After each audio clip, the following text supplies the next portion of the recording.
बच्चू कडू समोर महाराष्ट्राचे सरकार झुकले असं म्हणावं लागेल। मित्रांनो, गेल्या 7 दिवसापासून बच्चू कडू यांनी जे अन्नत्याग आंदोलन सुरू केलं होतं, त्या आंदोलनाच्या प्रमुख मागण्या गरीब शेतकरी, शेतमजूर, कष्टकऱ्यांसाठी होत्या, अपंगांसाठी होत्या। या मागण्या कोणत्या होत्या आपण या व्हिडिओमध्ये पूर्ण बघणार आहोत। तर चला तर बघूया। मी ॲडव्होकेट बापूसाहेब जाधव, मुंबई 24 तास या चॅनलमध्ये आपले सहर्ष स्वागत करीत आहे। मित्रांनो, 3 तिगाडा आणि काम बिगाडा या म्हणीप्रमाणे या सरकारचं चाललेलं आहे। कारण ज्या विधानसभा 2024ची विधानसभा झाली आणि या विधानसभेमध्ये जे काही महाराष्ट्राच्या लोकांना मतदानाच्या वेळी ज्या आश्वासन दिले होते, ते आश्वासन न पाळल्यामुळे बच्चू कडू यांनी जे काही आमरण उपोषणाचं हत्यार उघडलं ते सक्सेस झालं किंवा कामयाब झालं असं म्हणावं लागेल। कारण या सरकारमध्ये महाराष्ट्राचे मुख्यमंत्री देवेंद्र फडणवीस, राष्ट्रवादी काँग्रेसचे अजितदादा पवार आणि शिवसेना पक्ष आहे त्यांचे शिंदे, एकनाथरावजी शिंदे, हे 3 घटक पक्ष म्हणून यांनी जो काही सरकार स्थापन केलेलं आहे, या सरकार तू कर रडल्यासारखं मी करतो हसल्यासारखं याप्रमाणे या सरकार वागत आहे। आणि याचाच जो काही शब्द दिलेला होता लोकांना, तो न पाळल्यामुळं बच्चू कडू यांनी उपोषण सुरू केलं। तर या प्रमुख मागण्या काय होत्या?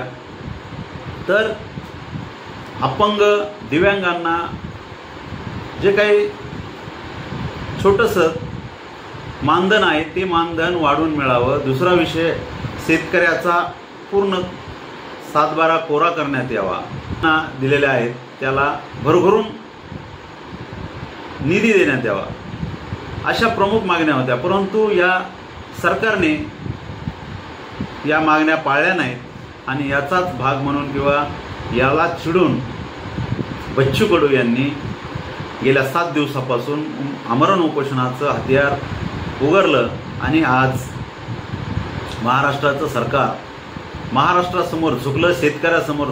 कष्टकरी आहेत, अपंग आहेत, दिव्यांग आहेत, यांच्यासमोर झुकलं असं महाराष्ट्राची जनता आज म्हणू लागली आहे।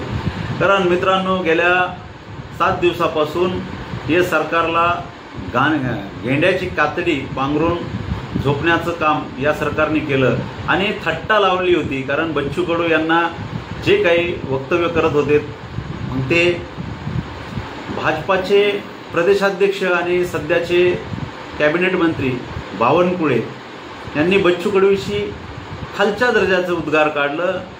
देवेंद्र फडणवीस यांनी पण थट्टा केली आणि अजितदादा पवार यांनी सध्या निधी दिलाय वक्तव्य केलं। त्यामुळं महाराष्ट्रातील जनता रस्त्यावर आली आणि आज महाराष्ट्राचे कॅबिनेट मंत्री उदय सामंत यांनी आज लेखी स्वरूपाचं पत्र बच्चू कडू यांना देण्यात आलं की आम्ही 15 दिवस, त्यामध्ये काय प्रमुख मागण्या होत्या आणि प्रमुख मागण्या कोणत्या मान्य केल्यात आणि त्याचं पत्र कुठलं दिलं आणि कुणाच्या सहीने दिलं। तर मित्रांनो, बावनकुळे साहेबांचं सहीचं पत्र आहे आणि त्याच्यामध्ये असं दिलं आहे की मी आश्वासन देतो की येणाऱ्या 15 दिवसामध्ये उच्चस्तरीय चौकशी करून किंवा समिती गठीत करून आम्ही शेतकऱ्याला अहवाल त्याप्रमाणे आम्ही शेतकऱ्याचं कर्ज माफ करू, दिव्यांगांना पण आम्ही वाढीव मदत करू। या पत्रामध्ये असे विविध त्यांनी आश्वासन दिलेलं पत्र आहे आणि त्याच्यामध्ये बऱ्याच लोकांनी भाषणं केले आणि पोस्ट पण केल्या। कारण महाराष्ट्र शुद्ध आणि हुशार आहे कारण गेल्या 7 दिवसापासून बच्चू कडू यांच्या पाठीमागे खंबीरपणे राहण्याचं काम या मायबाप जनतेने केलं आहे। आणि तिथे एक लहान मुलगा आलता, त्या मुलाने तर असं सांगितलं की देवेंद्र फडणवीस साहेब तुम्ही देता की जाता, खुर्ची खाली करा, या शब्दामध्ये लहान लेकरांनी सध्या भाषणं केले आणि त्यांची प्रतिक्रिया देवेंद्र फडणवीस यांनी ऐकली असेल। मित्रांनो, हा महाराष्ट्र शेतकऱ्यांचा महाराष्ट्र आहे कारण शेतकरीच आपल्याला भाकर देतो आणि जो भाकर देतो त्याच्या पाठीमागं जर आपण आज खंबीरपणे उभा नाही राहिलो तर येणारी पिढी आपल्याला कधीही माफ करणार नाही. त्यामागं खंबीर राहिले आणि म्हणूनच आज सरकार कुठंतरी झुकलं आहे.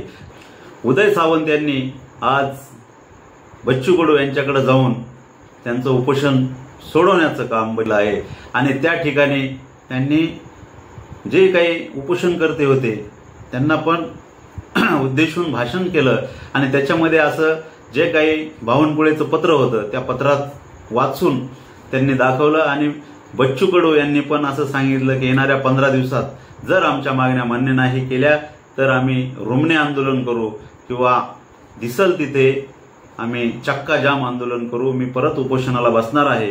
आणि मित्रांनो, मनोज जरांगे पाटील यांनी जो शब्द दिला होता की महाराष्ट्रामध्ये मी चक्का जाम करीन, मराठा सेवक आहेत त्यांना आपल्या उपोषणाला पाठिंबा द्यायचा आहे आणि जिथे तिथे चक्का जाम करावा असे आदेश दिले होते. परंतु आज बच्चू कडू यांनी उपोषण मागे घेतल्यामुळे परत माननीय जरांगे पाटील यांनी आदेश दिला की बच्चू कडू यांनी सध्या उपोषण स्थगित केलं आहे म्हणून आपला चक्का जाम आंदोलन हे पण स्थगित झालेलं आहे. असे वेगवेगळ्या संघटनेने, वेगवेगळ्या पदाधिकाऱ्यांनी, वेगवेगळ्या पक्षाच्या लोकांनी बच्चू कडू यांना पाठिंबा जाहीर केला. एवढंच नाही तर काही आमदारांनी केला, खासदारांनी केला, विरोधी पक्षांनी केला. पक्षातीलच काही आमदारांनी आणि खासदारांनी बच्चू कडू यांना पाठिंबा दिला. कारण मित्रांनो, हा देश शेतकऱ्यांचा देश आहे, कष्टकऱ्यांचा देश आहे, अपंगाचा देश आहे, दीन दलित कष्टकऱ्यांचा देश आहे. म्हणून या देशातील कष्टकऱ्यांना, शेतकऱ्यांना, दिव्यांगांना ज्या काही सवलती आहेत त्यांना देणं गरजेचं आहे. परंतु हे सरकार शेतकऱ्यांचा सातबारा कोरा करण्याला नकार देत आहे. कारण आजच अतुल सावे यांनी पत्रकार परिषदेमध्ये जाहीरपणे बोलले की आम्ही कुठलंही आश्वासन मतदान म्हणजे इलेक्शनमध्ये दिलं नव्हतं म्हणून प्रश्नच येत नाही की शेतकऱ्याचा सातबारा कोरा करण्यात यावा म्हणून. किती निर्लज्ज लोक आहेत आणि निर्लज्ज सरकार आहे असंच म्हणावं लागेल. कारण निर्लज्जाचाही काही कळस असतो. महाराष्ट्राच्या ज्यावेळेस 2024चे इलेक्शन झाले त्या इलेक्शनमध्ये भाजप सरकारने त्यांच्या जाहीरनाम्यामध्ये स्पष्ट दिलं होतं की आम्ही सरकारमध्ये आलो तर लाडकी बहीण असेल त्यांना 2100 रुपये महिना करू आणि शेतकऱ्यांना आम्ही सातबारा आहे तो कोरा केल्याशिवाय आम्ही राहणार नाही आणि सातबारा कोरा करू असं आश्वासन या भाजपाच्या जाहीरनाम्यामध्ये दिलेलं होतं. परंतु सपशेल हे नाकारत आहेत की आम्ही आश्वासन कुठलंही दिलं नाहीत. लाजा वाटल्या पाहिजेत मित्रांनो असं वक्तव्य करायला. कारण शेतकरी तुम्हाला खाऊ घालतो, पिऊ घालतो आणि शेतकऱ्यालाच तुम्ही थट्टानी बोलत आहात ही कुठंतरी थांबलं पाहिजे. मित्रांनो, महाराष्ट्रामध्ये आज सर्व ठिकाणाहून बच्चू कडू यांना पाठिंबा जाहीर झाला होता आणि त्याचाच कुठंतरी परिणाम म्हणून आज महाराष्ट्राचं 3 तिगाडा सरकार वाकलं आहे, झुकलं आहे. म्हणून त्यांनी आज बच्चू कडू यांच्या मागण्या 15 दिवसात आम्ही मान्य करू असं आश्वासन दिलेलं आहे. तरी मित्रांनो, आपल्याला या व्हिडिओमध्ये बच्चू कडू विषयी काय वाटतं आणि सरकारविषयी काय वाटतं आम्हाला नक्की कळवा. किंवा वेगवेगळे व्हिडिओ पाहण्यासाठी आमच्या चॅनलला सबस्क्राईब करा, लाईक करा, शेअर करा. आणि मित्रांनो, जय हिंद, जय महाराष्ट्र, जय शिवराय.